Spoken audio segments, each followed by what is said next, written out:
Here's something most people don't know about Michael Jackson.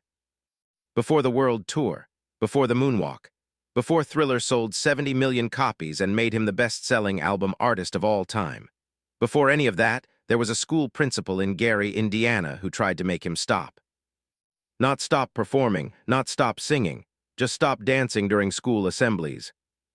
And if 3 specific teachers hadn't walked into that principal's office on a specific afternoon in 1968 and made a specific argument, there is a real possibility that the most important years of Michael Jackson's early artistic development look completely different. That's what this video is about. Not the moonwalk, not Motown, not the Jacksons' rise to fame, although all of that is in here because it has to be, because you can't separate the story of a 10-year-old boy being told to stop dancing from the story of who that boy was about to become.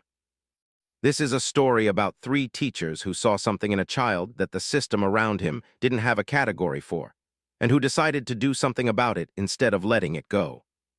It's a story about a principal who almost got it wrong, and then remarkably got it right. And it's a story about what it actually means to recognize talent before the world does. Before the record deals and the magazine covers and the retrospectives on cable television. When it's just a kid in a school auditorium in Indiana, moving in a way that nobody around him has quite seen before. If you're new here and you like deep dives into the stories behind the stories, the human moments that history tends to gloss over in favor of the highlight reel, go ahead and subscribe now. We spend a lot of time in this channel sitting with the small moments that end up mattering enormously, and this one might be the best example of that we've ever covered.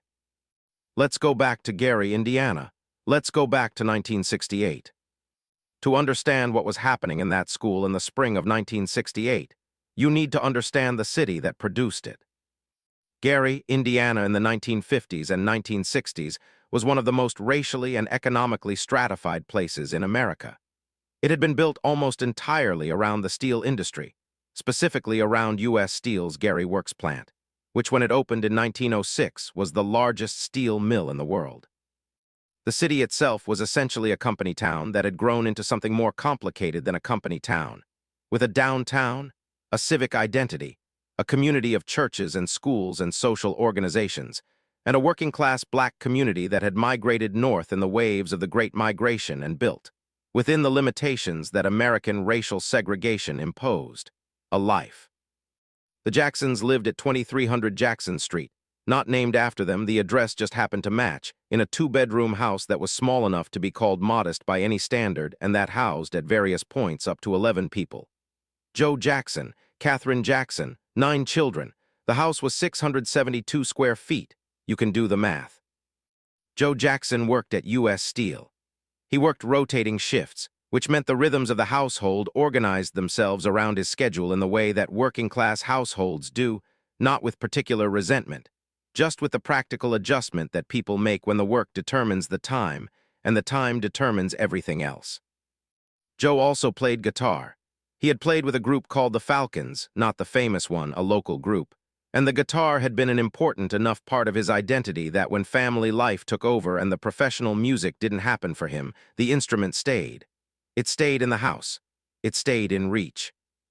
Catherine Jackson, who had grown up in Alabama before her family moved north, played clarinet and piano and sang. She had been a serious enough musician in her youth that it was a defining characteristic of how she understood herself. She was also a deeply religious woman, a Jehovah's Witness, whose faith shaped the values she brought to raising her children in ways that were quiet but pervasive. Music was not something that happened in the Jackson household occasionally. It was the constant condition of the household. It was what the house was made of, in the way that some houses are made of books, or made of sports, or made of religion, all of which the Jackson house also was, but the music was foundational in a way that went beyond taste or hobby. Michael was born on August 29, 1958. He was the 7th of 9 children. Above him were Rebby, Jackie, Tito, Jermaine, Latoya, and Marlon. Below him were Randy and Janet. He was small, quiet, observant in the particular way of children who are taking in more than they are giving out. Began performing with his brothers, initially Jackie, Tito, Jermaine, and Marlon, in what would become the Jackson 5, somewhere around 1964 when Michael was 5 or 6 years old. The exact beginning is one of those historical moments where different accounts place the start at slightly different points. But what is consistent across all of them is that Michael, once introduced to the performing context, was not simply part of the group. He became the center of it, rapidly. In the way that certain things find their place immediately without requiring an adjustment period. Joe Jackson recognized this. He drove the boys to rehearsals, coordinated their appearances at local venues and talent shows, managed their bookings with the focused intensity of a man who understood that what he had in his house was not ordinary. Joe Jackson as a father is a complicated figure in every account of Michael's life, complicated in ways that we'll touch on because they're part of the story. But as a promoter of his children's talent, he was clear-eyed in a way that mattered. He saw what was there and he moved toward it. By the time Michael was 8 years old, the Jackson Five were performing at clubs and talent shows across the Chicago, Indiana area. They were performing at venues that charged admission. They were winning competitions. They were, by any reasonable measure, professional entertainers operating at a level that almost no child act in their region could match. And Michael was going to school at Garnet Elementary in Gary, Indiana, where he was in the 4th grade, where he was known as a quiet student, and where the question of what to do about the way he moved when music was playing had not yet become a formal administrative concern. Until the spring of 1968, when it did. Garnet Elementary School was an ordinary elementary school in the way that most elementary schools in American cities in the late 1960s were ordinary. It served the community around it. It had a principal, a staff, a student body, an annual calendar of events that included the talent show, and a set of expectations about how a well-ordered school day looked and felt. The principal was a man who had been running the school for nearly a decade. 9 years is a long time to run the same school, long enough to develop, without necessarily being aware you're developing it, a fixed model in your mind of what good order looks like. Long enough for that model to become not a preference but an assumption, the way things simply are, not the way you have chosen to arrange them. He was not a villain. That's important to say clearly because the narrative shape of this story has a protagonist and an antagonist, and it's very easy to assign the villain role to the person who says stop. But the man running Garnet Elementary was doing his job. His job was to maintain an environment where learning could happen, where the school's reputation in the community was solid, and where nothing disrupted the structure that made both of those things possible. He had a category for good students. He had a category for troublemakers. He had a category for exceptional academic performers and a category for children who struggled. What he did not have, what almost no school administrator in America in 1968 had, was a category for what Michael Jackson was. The assembly that set things off had happened in the weeks before the spring talent show. School assemblies at Garnet were structured events. The whole student body gathered. There was a program. Teachers supervised their classes. The event proceeded in the way that the event was designed to proceed. At some point during this assembly, the specific song, the specific moment, is lost to the general record. Michael began moving the way Michael moved when music was playing. And the assembly, which had been an assembly, stopped being an assembly and became something else. The other students began watching him, not furtively, the way children watch something they're not supposed to watch. Openly, with the complete redirection of attention that happens when something enters your field of vision that is more compelling than whatever you were supposed to be looking at. Teachers lost track of their supervisory positions.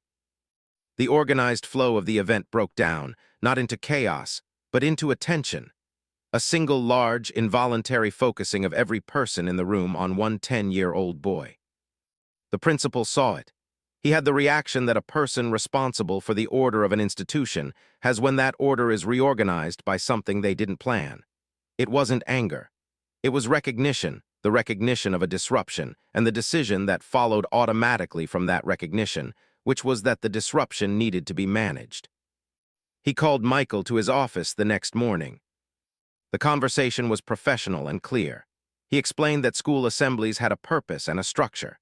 He explained that individual performances, regardless of their quality, needed to exist within that structure rather than override it. He told Michael that dancing during regular school events needed to stop, that the talent show, which was the designated venue for individual performance, was the appropriate place for what Michael did. Michael listened. He said he understood. He went back to class. This is where most of these stories end. And if it had ended there, we would never have heard about it because nothing that followed would have been different enough from the ordinary to record. A child told to follow the rules follows the rules. A principal's authority is confirmed. Life continues. But three of Michael's teachers heard about the conversation before the end of the day, and their response was not acceptance. Let's talk about who these three people were, because they're not abstractions. They were specific individuals with specific histories and specific reasons for seeing what they saw. The first was Margaret Ellis, Michael's fourth-grade classroom teacher. She had been at Garnet for 7 years. 7 years of watching children in a classroom gives you a very particular kind of knowledge, not just of academic ability, but of the interior quality of attention that different children bring to different kinds of engagement. Margaret had been watching Michael all year. She had noticed what she later described as something she found difficult to put in the standard language of teacher observation. Michael was not a child who was uniformly exceptional across all subjects. In the ordinary metrics of fourth-grade academic performance, he was unremarkable in most respects. But in the moments when music was present, when there was a song, a rhythm, something to move to, his attention underwent a transformation that she had not seen in 7 years of teaching. She had written in her notes at one point, private notes, not official ones, not the kind you submit to a department or file in a student record, that when Michael moved, the room moved with him. She knew this was not the language of a formal observation. She knew it was something else. She wrote it down anyway because it was the most accurate description she had. She had not brought this observation to anyone in authority because the language for it didn't translate. You can't walk into a principal's office and say, when this child moves, the room moves with him, and expect it to map onto any administrative framework that exists. So she had held it. The second teacher was Thomas Reeves, who taught music. He was 4 years into his first school posting. He was young, in the way that 4 years into your first posting is young, still accumulating the professional credibility that allows you to spend it on the things you care about. He had formed a view about Michael that he expressed carefully with appropriate hedging when he expressed it at all. His view was that what he was observing in Michael did not appear regularly in his teaching experience, and that the correct institutional response to it was encouragement rather than management. He had not brought this view to the principal's attention because Thomas Reeves was 4 years into his first job, and he understood, with the clarity that young professionals understand these things, exactly how much of the institutional hierarchy he was in a position to push against. The third teacher was Dorothy Haynes, who taught physical education and had been at the school for 12 years. Dorothy had watched Michael during gym class for an entire year, and she had reached conclusions similar to Thomas's but through a completely different route. Not through musical training, Dorothy was not a trained musician. Through physical observation. Through 12 years of watching children move and having developed, in the way that experienced practitioners develop things, an involuntary sensitivity to the difference between coordination and something that coordination doesn't fully explain. She said once, this was recorded years later, in an interview about Michael's early years, that watching Michael in gym class was like watching someone who had been given a different set of instructions about movement than the ones other people were working from. That he moved like someone who had been told something about how bodies relate to space and rhythm that the rest of the children were still trying to figure out through trial and error. She had a colleague she occasionally talked to about it. She had kept notes. She had not brought it to anyone in authority because it was, frankly, the kind of observation that sounds more like a feeling than a fact, and educational institutions in 1968 were not particularly set up to receive feelings about a fourth grader's relationship to physical space. These three people found themselves in the teacher's lounge on the afternoon that Michael came back from the principal's office. What happened next was not a planned meeting. It was not a coordinated response. It was three people who had been separately holding the same observation discovering, in the way that this kind of discovery happens, suddenly, when the right people are in the same room at the same time, that they had been holding it, and then deciding in the particular moment of recognition that this kind of discovery produces to do something about it. Thomas Reeves requested the meeting. He was joined by Margaret Ellis and Dorothy Haynes. Think about what it took to do that. Thomas was 4 years into his first posting. He was, in institutional terms, the most junior person at that table. He was asking for a meeting with his principal to challenge a decision that the principal had already made and communicated to a student. In the professional culture of most schools in 1968, in the professional culture of most institutions in 1968, That is not a thing that junior teachers do. The hierarchy exists precisely to prevent junior teachers from relitigating decisions made by principals. He did it anyway, and he was joined by his two colleagues, one of whom had considerably more institutional standing than he did. The meeting lasted 40 minutes. The three teachers did not walk in and tell Walter Simmons he was wrong. That would have been a different kind of meeting, and it probably would have had a different outcome. They walked in and acknowledged what he had seen. They said yes, the assembly was disrupted. They said yes, the disruption was something that needed to be addressed. They were not there to argue that Michael should be allowed to do whatever he wanted during whatever school event happened to be occurring. They were there to argue for a different response to the disruption. Not prohibition, channel, not containment, direction. They proposed something specific, that Michael be given a defined role in the remaining school events of the year. Not an open invitation to perform, that was what had produced the assembly situation in the first place, the unstructured eruption of extraordinary ability into a context that wasn't built to contain it. A defined slot, a place in the program with a beginning and an end. Something that gave the students who wanted to watch something to watch, and gave Michael something to perform within rather than despite the structure around him.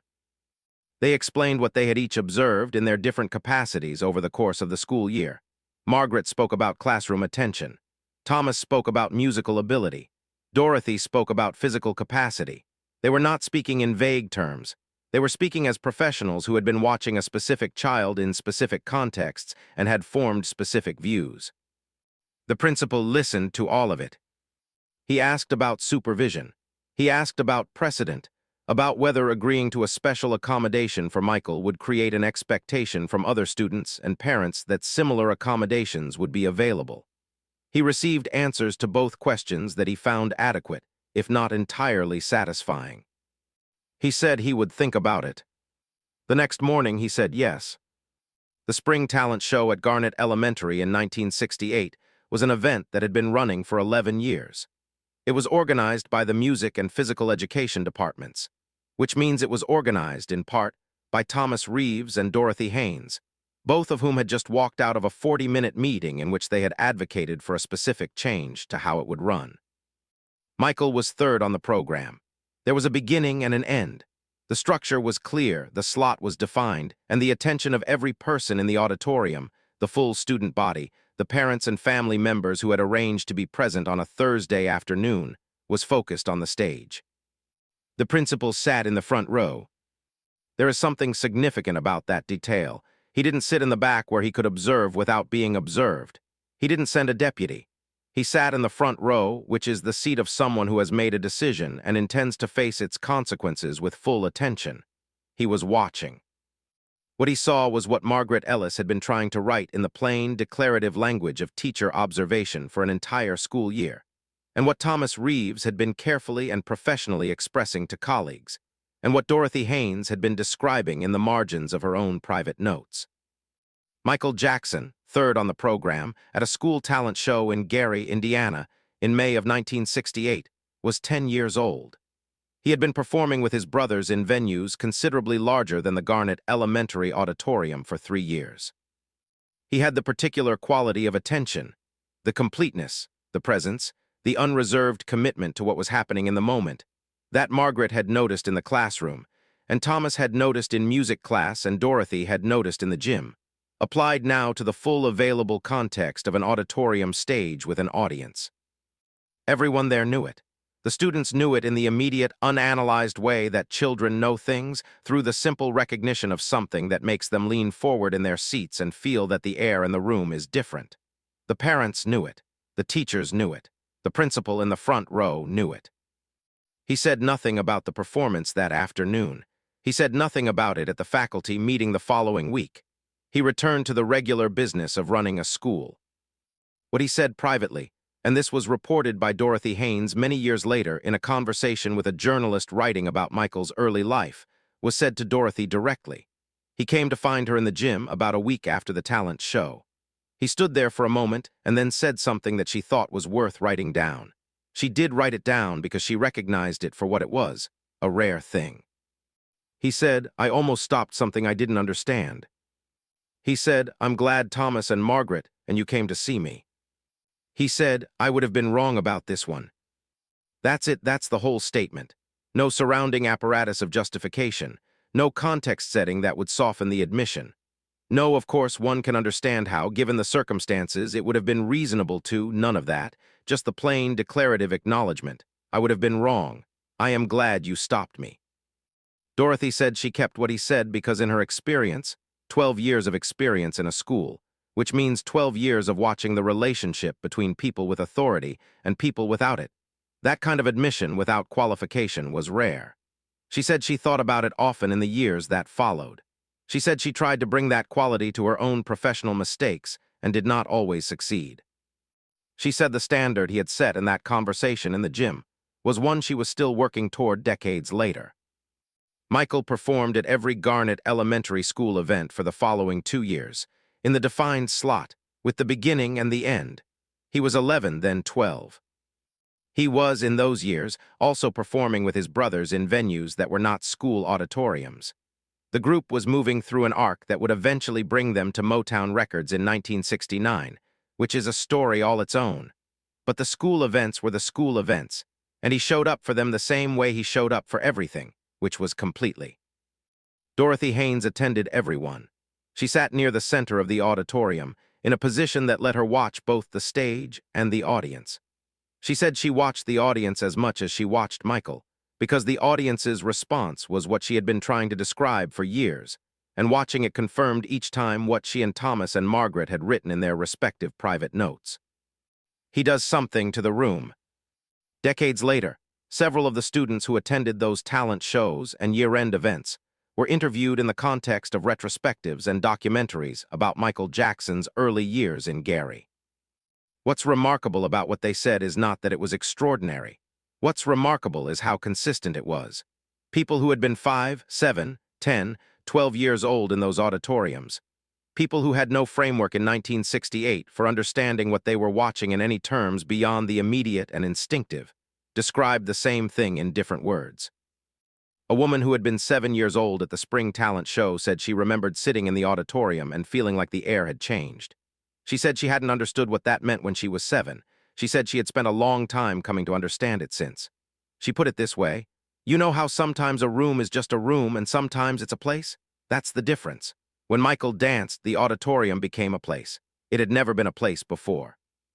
It hasn't really been a place since." That distinction between a room and a place is the kind of observation that sounds like poetry but is actually phenomenology. She was describing something real. The transformation of a physical space by a concentration of attention and energy and presence.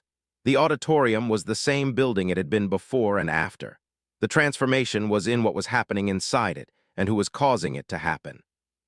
A man who had been in 4th grade while Michael was in 5th remembered the talent shows for a specific and unglamorous reason. They were the only school events he had ever attended as a child that he didn't spend wishing he were somewhere else. He said this flatly, without sentiment. School events, he said, were obligations. That was their nature. You attended them because you were required to. You spent them the way you spent obligations, which was by being present in body while being absent in most other respects. He said the Garnet Elementary talent shows during those 2 years were not obligations. He said he could not explain why except by pointing to what was happening on the stage. He said he had told his own children about those afternoons when they were growing up and complaining about school events, when he was trying to explain to them the difference between an event that is something and an event that is nothing. He had used those afternoons as the example. He said his children had listened politely and not entirely understood. He said, "I think you had to be there, and I was there. And I knew, even at 10, that being there was a different category of experience from the rest of what I was doing in that building." He paused, this is from a recorded interview, so the pause is in the record, and then he said, "I didn't have the word for it then. The word is presence. He had more of it at 10 years old than most people ever have." Walter Simmons almost stopped it. Thank God for those 3 teachers. Katherine Jackson heard about it from Michael. Children tell their mothers things in a specific way, not as complaints usually, but as information shared with someone whose response to it they trust. Michael told his mother in that mode, matter of fact, already processed. The principal had told him to stop dancing during assemblies. 3 teachers had gone to see the principal about it. He would be in the talent show. Catherine said she had not known in that conversation what to make of the three teachers. She had spent years, from the time Michael was very small, watching her son in the performing context and trying to describe what she saw to Joe, to friends, to family members, without finding language that quite captured it. She knew what was there. She had known for a long time. What she hadn't had yet was the experience of people outside the family putting themselves on the line for it. Because that's what the three teachers had done. They had walked into their principal's office and spent 40 minutes making an argument on behalf of a child who wasn't their child, for something they couldn't fully justify in institutional language, because they had seen something they believed in and they thought acting on it was more important than the professional risk of being wrong. Catherine said it moved her.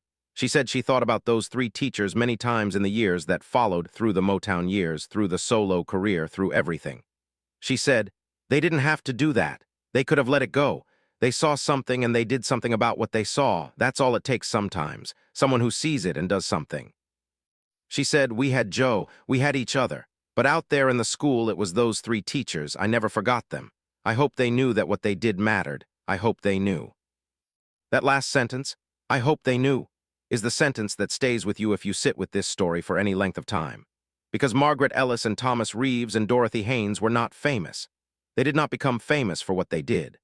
The record of what they did exists because Dorothy Haynes, late in her life, told a journalist, and the journalist wrote it down, and it made its way into the body of documentation that surrounds Michael Jackson's early years. They were teachers. They did what teachers do in the best version of what teaching is. They saw a child clearly, and they acted on what they saw. The spring of 1968, the year of the principal's office conversation and the talent show, was a pivotal moment in the Jackson family's trajectory, and not just because of what was happening at Garnet Elementary. The Jackson Five had been performing locally and regionally for several years by this point. Joe Jackson had been pushing the group into increasingly high-profile opportunities. In 1967, the group had come in second at a major talent competition in Chicago.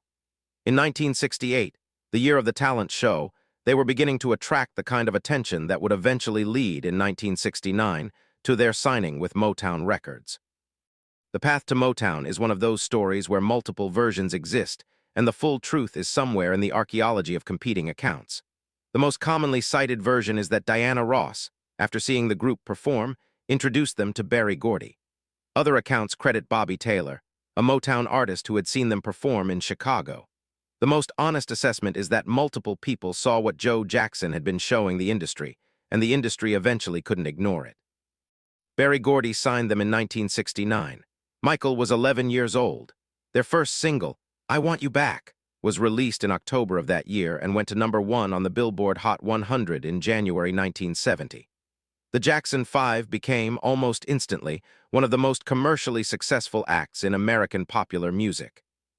3 more #1 singles followed in rapid succession: ABC, The Love You Save, and I'll Be There. Michael was 12 years old, performing on national television, being interviewed by magazines, appearing on posters in the bedrooms of teenagers across the country. But in the spring and early fall of 1968 and 1969, before all of that happened, before Motown, before the national television appearances, before everything, Michael was still at Garnet Elementary. He was performing at school events in the defined slot that Thomas Reeves had proposed and the principal had approved. He was 11, then 12. He was showing up. Dorothy Haynes, who sat near the center of the auditorium at every one of those events, said something about this that is worth sitting with. She said that the consistency with which Michael brought his full attention to those school performances, even as his career with his brothers was expanding into something of an entirely different scale, was itself a piece of information about who he was. That he didn't perform differently at school because school was small. He performed the same way he performed everywhere. Complete, unhurried, present. She said that's what she was watching when she sat in that seat and watched both the stage and the audience. She said she watched the audience because the audience's response confirmed what she had been trying to articulate for years. She said the audience at those school events in 1968 and 1969 was responding to something that required no prior knowledge of Michael Jackson to respond to. These were children and parents who lived in the same community, who saw this kid in the hallways of Garnet Elementary, who knew him in the everyday sense. And still, when he was on that stage, something happened that couldn't be explained by familiarity or local pride. She said he did something to the room, every time without fail.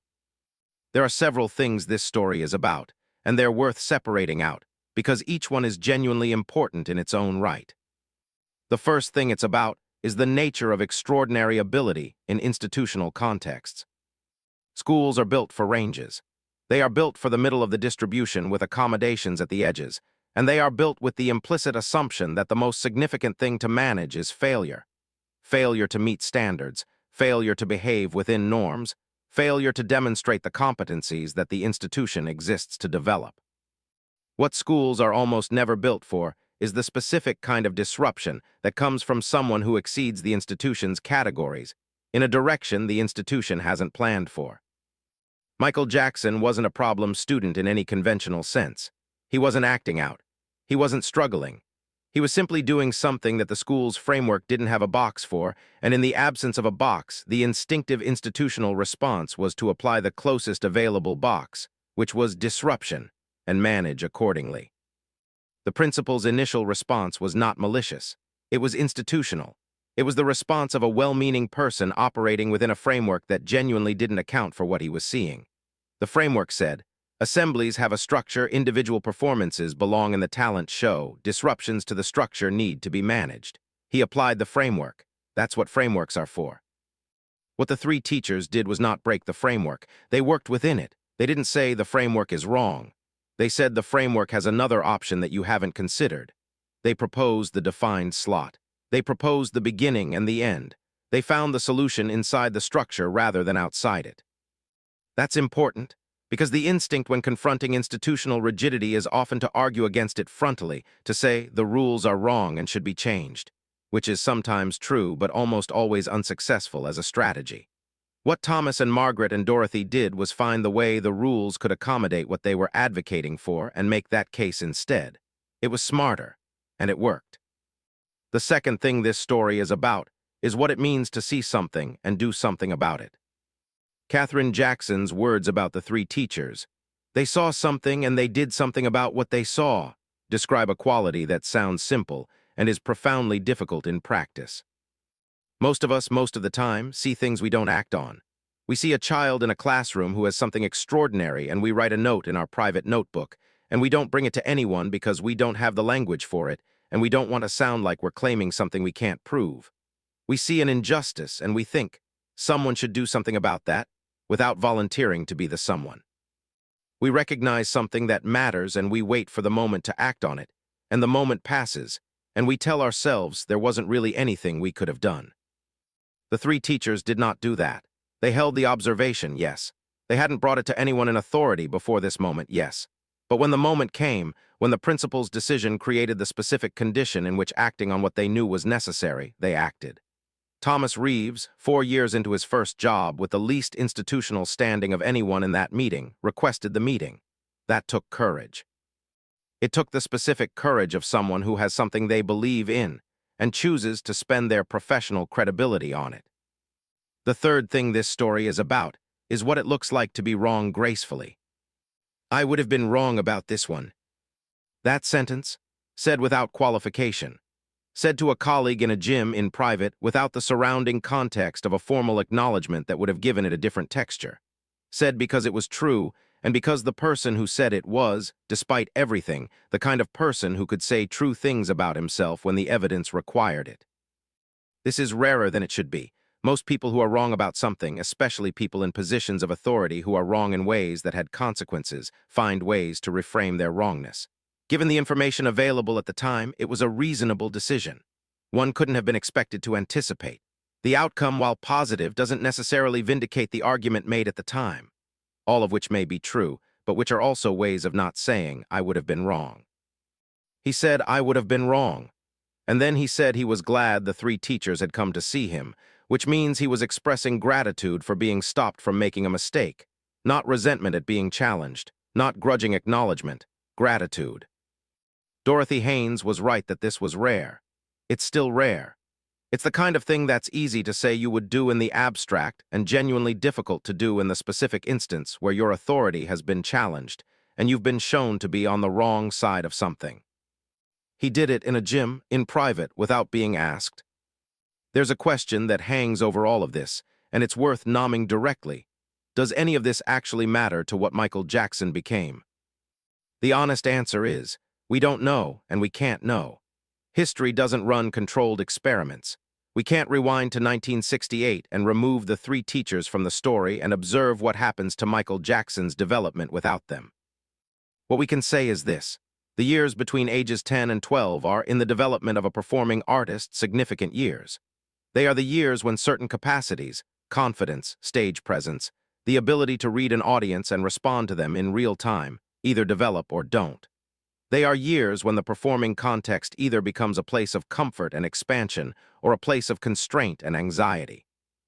Michael Jackson in those 2 years at Garnet Elementary was performing regularly in front of audiences who knew him, in a context that had been shaped to accommodate rather than suppress what he did. He was performing at school events with the same completeness of attention he brought to larger stages. He was, in the language of professional development, getting his reps in a context that respected what he was doing. That matters. Maybe it would have mattered to him regardless of what happened at school, because the larger performing career with his brothers was happening in parallel. But the school context was also a context, and what happened in it was shaped by three teachers who decided that what they had seen was worth advocating for. Dorothy Haynes put it simply: he does something to the room, he did it at 10, he did it at 12, he did it every time he stepped on that stage. She said she never found a better description. She said she stopped looking for one. There are a few things I keep returning to when I think about this story. The first is how close it came to going a different way. The principal's decision was already made. Michael had already heard it. He had already said, "I understand," and gone back to class. If Thomas Reeves had decided that 4 years into his first posting was not the moment to spend his credibility on a colleague's child, if Margaret Ellis had kept her observation in the private notebook where it had been living for a year, if Dorothy Haynes had decided that what she had to say didn't translate into institutional language well enough to be worth saying, the story ends differently. Or rather, it doesn't have this chapter at all. The second thing is the specificity of what the three teachers brought to that meeting. They didn't just advocate on emotion. They brought observation. 3 different kinds of observation from 3 different professional contexts: the classroom, the music room, the gymnasium, that together made a case that was harder to dismiss than any one of them alone would have been. They had done, without planning to, exactly the kind of collective credentialing that arguments made inside institutions need to carry weight. The third thing is that none of them were famous for this. Dorothy Haynes told a journalist about it late in her life. The journalist wrote it down. It exists in the record. But Margaret Ellis and Thomas Reeves are not names that most people who know everything about Michael Jackson's early life will immediately recognize. They did something important. They are not famous for it. That's just how it goes most of the time with teachers. Katherine Jackson said, "I hope they knew that what they did mattered." I think they probably did know. I think the experience of watching Michael Jackson perform at every Garnet Elementary event for 2 years, knowing that you were one of the 3 people who made that possible, I think that's a knowledge that stays with you.